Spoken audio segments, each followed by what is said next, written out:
I think we're all still recovering from Saturday night's unbelievable game in Atlanta between Georgia and Ohio State, 42-41.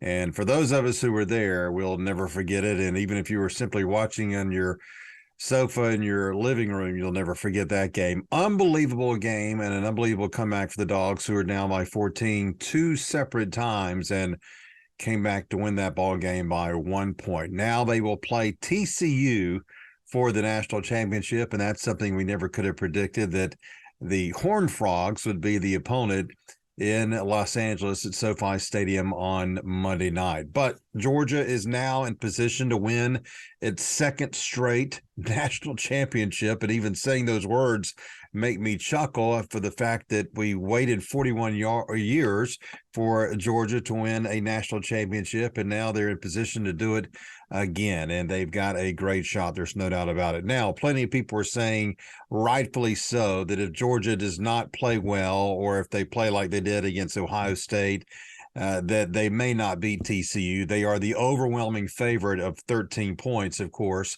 But look, Georgia has to rebound. They have to play better. Everybody in that locker room knows that. Stetson Bennett has said it. So has Kirby Smart. It's probably been reiterated to them all week in Athens, and it will be continued to be repeated all the way up until game time. There's no doubt Georgia has to play better to win that ball game, because look, neither the players nor these coaches nor anyone else, even us fans, should try to take TCU for granted. They've been taken for granted all year long, and look at them. In the first year of Sonny Dykes' tenure as head coach, they are in the national championship game, and even though no one expected them to be there, they could win this thing. And I don't think we should be shocked if they do, because of how well they have played. Now, they, like Georgia, did not play a great game the other night against Michigan in their bowl game, but still, they've got a quarterback who is in New York with Stetson Bennett, the Heisman Trophy finalists, and that's Max Duggan. They've got some very good athletes on offense, very good skill players, and they cannot be taken for granted. But that being said, let's take this back to Georgia. As they always say, it's about us, not the opponent. It's about how we play, not how the opponent plays. And you know that Kirby Smart is going to continue to remind them that they have to play better, that they have to do better on defense and covering wide receivers. They have to get after Max Duggan at quarterback, and on offense, they have to continue to do what they've been doing. Look, all right, LSU scored 31.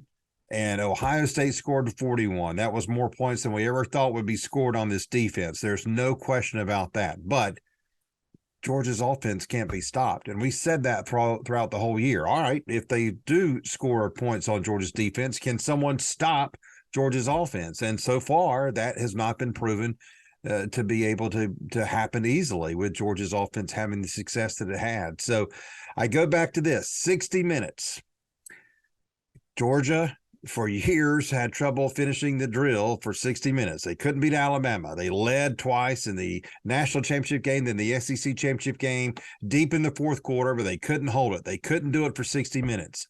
The other night, Ohio State had Georgia down, but they couldn't do it for 60 minutes. Can TCU really hold Georgia down for 60 minutes? Well, if they do, they're going to deserve to be the national champion. There's no doubt about that. But I don't think they can. I think Georgia will rebound. They'll play hard. They'll have something to prove, and they'll go out and win another national championship in Los Angeles.